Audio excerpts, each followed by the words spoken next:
Have you ever said that to yourself? I feel like I'm abandoning myself.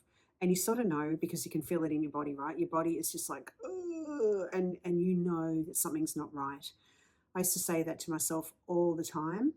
And in fact, it took me a while to realize that I was doing that. I just used to feel the feeling and then I would interpret it as they don't like me, I'm not good enough, like all of the ways that I interpreted what I was doing and the feeling of just not being here for myself, the feeling of like I've not honored something, but not even really being sure of what it was I wasn't honoring. You know that feeling? So that's what I'm going to talk to you about today because I believe this is a paradigm. I believe it's a framework that many women are taught to relate in, as if we cannot, almost in our programming, connection must come with self abandonment. It's almost like I can't get connection unless I abandon myself, unless I put myself last, unless I don't look after myself, unless I don't honor myself. Like all of these things are the way we've been taught to relate. So we want to start cracking through that because right now this is a time for us to come back into our true essence, to really activate fully the powers of our heart. And we can't do that while we're still walking away from our own heart to make sure that everybody else is okay. And that doesn't mean that we become irresponsible. It actually means that we become more responsible, not in a shame or guilt way, but in a way that is like I'm accountable for my own emotional world. So let's begin. First of all, what does self abandonment look like? Now, you might think this is like when you say yes and you mean no, or you might think it's when you go and you do things, but you don't really want to do them. It might be when anything that you want to do, like go to the gym, sit and meditate, have a hot bath, it's like so way down the priority list that everybody else's needs are met and you're down here somewhere. And you, after years and years and years of doing that, because I can totally relate to that experience, have a feeling around that. The feeling is, like, well, I'm always taken advantage of, or no one appreciates me, or I'm carrying the load all the time. Like, I'm carrying the load is a very good statement that many people that are abandoning themselves say. So if you feel that, then somewhere in you, you're abandoning yourself. So let's just keep that in mind as we're talking about this. Now, even if you don't have a family, at work, in a relationship, self abandonment might look like I feel something, but I don't speak. I don't say anything about it. I don't particularly like this. I'm doing something that I don't like to do, but I don't say anything because I feel like I should do it. Or I'm trying to make sure that they still love me, or I'm performing in this way because this is going to make sure that my relationship holds together. I'm giving them what they want so that I'm going to be safe. If you recognize any of those patterns, let's bring it all back to self abandonment.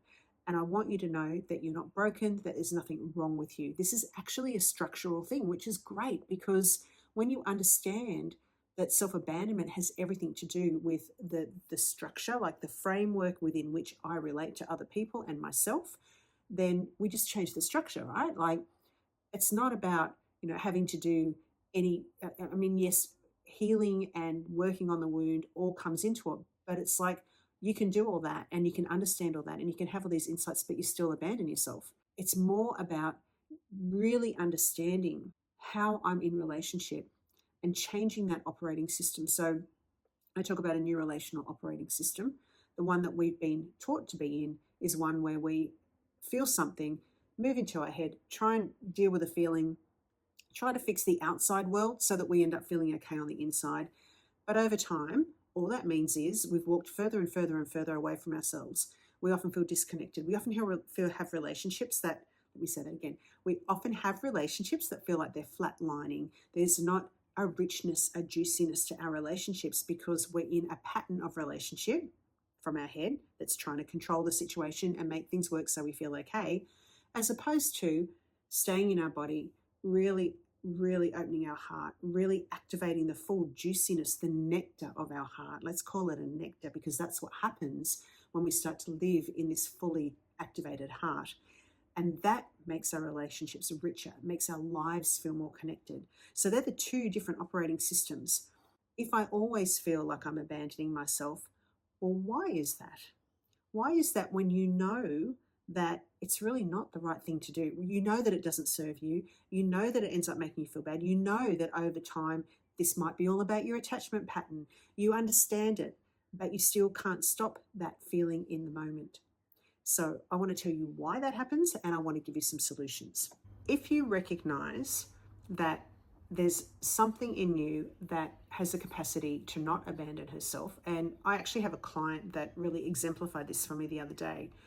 She described to me how when she's at work, she holds her own, she feels very confident, very secure in her position, she knows what she's doing, she feels very safe, she's able to ask for what she wants, she's able to give direction, she's able to delegate to people. And so she feels like, I'm really truly myself at work, and I don't feel any sense of disconnection. I feel like I have a beautiful, productive team.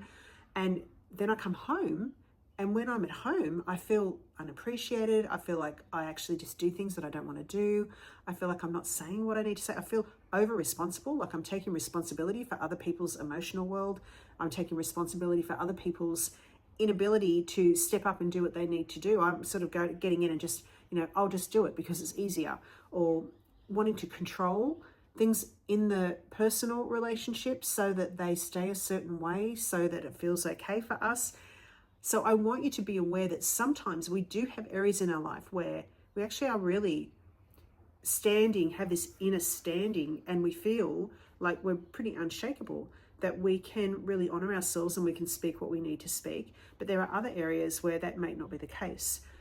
It could also be that, like me, I tended to abandon myself everywhere, whether it was work, whether it was, with my kids, with my partner. It was like, that was just my norm for actually going into a relationship. I learned that about relationship, that connection only came if I abandoned myself or gave away pieces of myself. That was how I learned that it worked, that relationships worked.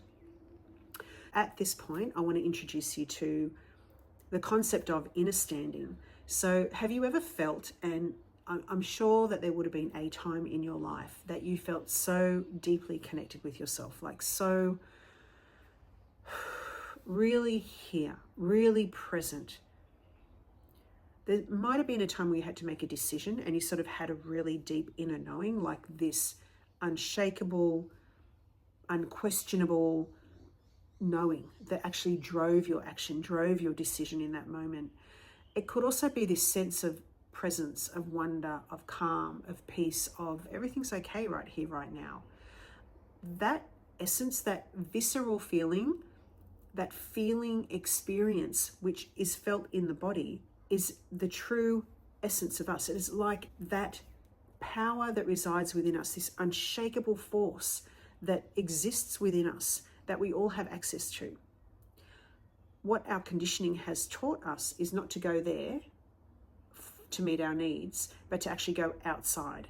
So over the period of a lifetime, decades, however it works for you, we've walked away from this inner knowing, this inner strength, this inner power so often that we might have even forgotten that it was there. We've certainly forgotten, many of us, how to connect to that, and it feels like, well, where is it? I don't even feel it. But I'm going to assure you that it is there. There might just be a whole lot of emotion in the way of us feeling that.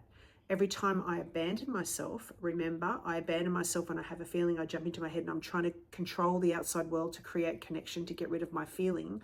I'm actually avoiding dealing with the feeling that I have in the first place. And so that builds up. And here I am wanting to feel my heart. But in order to feel my heart, I've got to go through all those other feelings that I haven't felt for all those decades. And so it's not likely that I'm going to do that. I keep avoiding it without even realizing. So this incredible feeling within us, this unshakable wisdom that we all have, is almost veiled by all the feelings that we don't feel, which is why if we can start to just allow our feelings to be, we don't have to fix them, we don't have to analyze them, just to watch them, just to witness them come up and allow them to process, we're actually allowing some of that to move out of the way so that we can feel more deeply this sense of unshakable presence. So back to this abandonment of self. While ever my security and my safety and my sense of well-being relies on an external source, like my husband, my boss, my kids, then I'm always going to abandon myself because I have to. Inside me, unconsciously, there's a pattern that says, in order for me to be safe, I have to meet their needs, I have to fix their problems, I have to say yes when I mean no, I have to say no when I mean yes.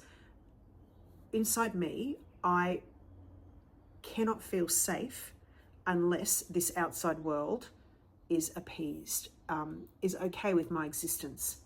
That's the old operating system. And that's why we abandon ourselves, not because we don't know that we shouldn't, but because we're still running this pattern of seeking security in the outside world. If we flip that over and we come back to this inner wisdom, this power within us, and let's call this this is the heart self. The heart self is this true essence of us, this unshakable wisdom that's in us, and that feeling of personal presence. If we start to practice that our security and our safety is actually resides there, then I don't have any need to make the outside world okay. I don't have to change myself in order to feel safe. I don't have to give up and sacrifice parts of myself in order to feel love and connection, because I'm already feeling loved and connected on the inside, because I'm loved and connected to me. I'm here for me. So I'm learning inner standing. I'm learning to stand inside of myself when the outside world might feel wobbly. And this is the practice, right? So I'm going to encourage you to practice this. Notice when you have a feeling, because you can feel really wobbly, like you can feel really insecure, you can feel really uncertain. But I want you to practice just sitting with that emotional tension and really feeling inwards to this inner standing, to this unshakable part of you. That's the practice. That's actually where we find security, not in the outside world. The sorts of things that I've noticed as I've watched my clients and other people that I've worked with, as they start to really build and amplify this feeling by taking responsibility for things like, how did I put myself in a position to be hurt? What did I do in this dynamic? And they're starting to look at how they're playing these roles, and they're starting to come back into this personal presence and doing that first, bringing themselves through a process, coming back in here before they take action or before they speak or before they're even thinking about things, so that they can prevent abandoning themselves next time. They start to notice that this becomes stronger and stronger and stronger, like this real inner force, and the self-abandonment becomes less and less and less. You start to see where you would normally abandon yourself, and you start to prevent it. You're like, oh, if I do that, then I know that this is going to happen next. And all of a sudden I'm preempting my behavior. And rather than going that way where I'm walking away from myself and end up abandoning myself, I just come back into myself. It's like I'm just changing direction, but I'm doing it way back before there's any chance that I'm going to abandon myself. If you haven't watched my video on the heart shift method, which I will put in a link at the end of this video, go do it, because it actually gives you 5 steps to take that brings you out of that place of feeling unsafe, insecure, reactive, back into this inner standing, so that you can make decisions that don't mean that you have to abandon yourself. And the last thing that I wanted to share with you is I've identified that there are 4 powers of the heart, and one of them is what I call heart open. Now, many women have these beautiful open hearts, and along with that, it's like trusting, it's overgiving, it's being there for people, it's loving, it's that real beautiful openness. But I'd like to suggest, and this is just what I've noticed in myself, is that is an imbalance if it's all about me having to perform like that in order to get connection and security. My heart might be open, but it's actually not open in a harmonious way. I'm not receiving, for example. Am I open to receiving? Am I here for me? So when heart open, this power of the heart is fully activated. What it looks like is I'm here for me first. There's this incredible inner sense of security. And so I can allow myself to be open and share love and share support with others, but I don't do it at the expense of myself. That way I can keep expanding and opening my heart, because I'm trusting myself. I know that I'm not going to throw myself under a bus so that I can feel better about myself. I can trust myself. I can rely on myself. So my heart can keep opening more and more and more. It can become more powerful. It can become more loving. It can become more giving. It become more trusting, because I can trust me, because I'm actually working from this place of inner security. I'm not performing in order to get security from the outside. So I hope that this has shone a bit of a light on why we keep self-abandoning when we know that we shouldn't do it. And like personally, I think this is the paradigm that needs to be cracked through for women at the moment.